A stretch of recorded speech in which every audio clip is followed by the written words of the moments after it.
is his heart for souls. He just cares so much. And every time I'm next to him, he puts me to shame. I'm a pastor, but he's acting more like a pastor. God has given him the gift, really care for souls, and I'm sure many of you here can attest. We cannot deny that. God has given him this pastoral heart.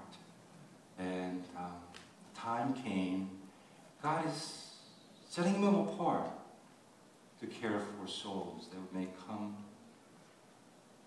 under his wings.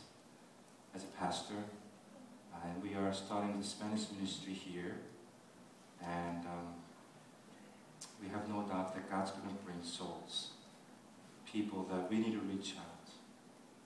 And Enrique is qualified. He's going to be appointed as Pastoral Intern.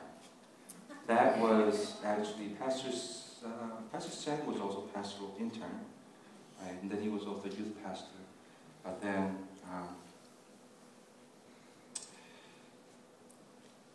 pastor installation, in accordance with the scriptures and bylaws of the church, we hereby appoint Enrique Pinheiro as Pastoral Intern to shepherd the flock entrusted to him on this 12th day of February 2012, and is hereby awarded the certificate.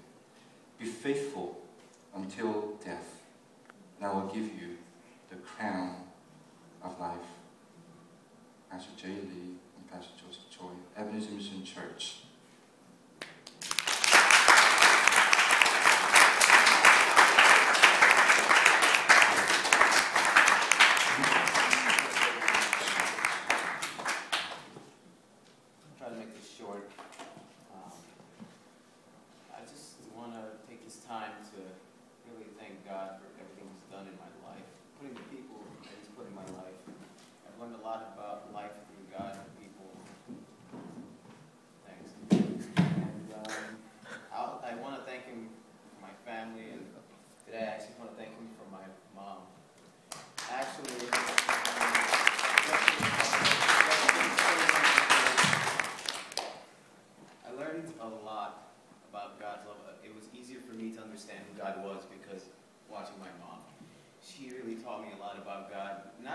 She actually sat down and explained to me the words. Her actions, well, I'll just explain a little bit. Technically, she's my stepmom. I consider her my mom.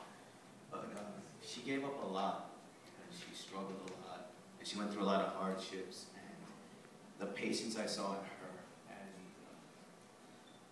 a lot of situations she's been put through that normal people would just walk away from, or many people would have just given up on, but she didn't. She was very patient with me and my family. And I just saw the love of God in her. And she instilled something in me, I guess, when I started coming to here. Because I've been here for a long time, as he said, and I've seen people come and go, and I'm going to be honest with you, I felt like leaving a lot of times during those years. I've been hurt a lot. But the way my mom is, and me reading about God, it's like it's really true what they say, that God's love very much resembles a mother's love. And I thank God every day for my mother, and I love her. I want her to know that. And on top of that,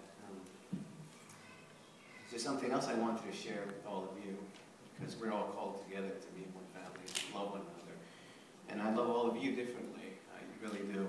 I love you, Ty, and Enai, differently than the way I love Joan or Kay, or even Pastor, but it's there.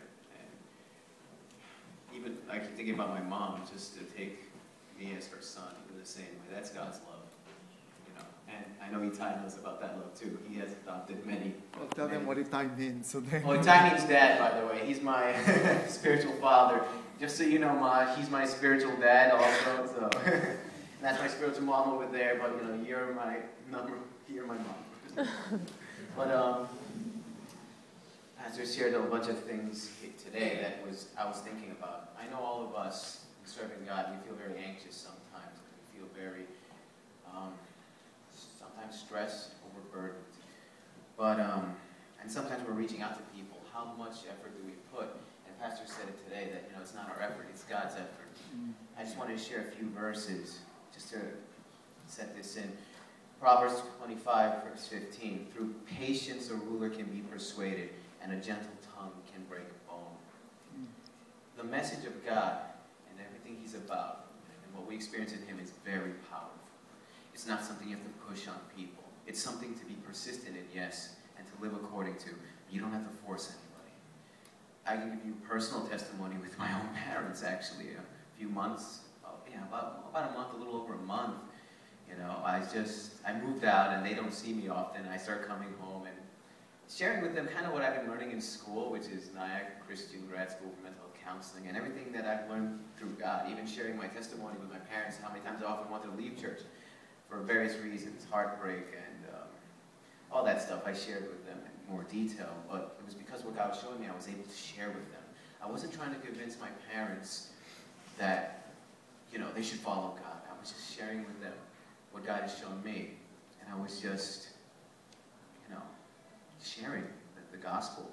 It just came out of my mouth. Verses came out of my mouth. I don't remember which ones right now, but it just came to me and I shared with them. And my dad, which is very cynical about, you know, religion, and I realized this because he's been through a lot of pain himself. I can see that. And I opened up with him and I shared with him. He shared a little bit of his with mine. And then he asked me, let me ask you something. Do you think, can you not do good in this life without God? Do you really need God in your life? Can't you go to school, get married, get a good job without God? I said, yeah, you know, maybe I could, but I wouldn't be able to maintain it. I wouldn't be able to. I told my dad, listen, you know better than anyone. You try to be a good father, a good husband. You put all that expectation on yourself, and sometimes you fail. To the point where you're even disappointed with yourself that you don't even want to forgive yourself for the horrible things you've done. And that's why we rely on God, because God is good. We're not good. I'm not good. He says that I'm actually worthy of this position, whatever. I'm not worthy, not by a long shot. But God is good. God uses us, and through us, He makes it happen. I just wanted to share this with you because when you're speaking to anyone, whether it's your friends, total strangers, whatever it is you do, I just want you to know that you're doing it with gentleness, not weakness, because that's not what God is. His love is far beyond, far separated from weakness. And here's another verse I just wanted to end sharing, 1 Peter chapter 3, verse 15. But in your hearts set apart Christ as Lord.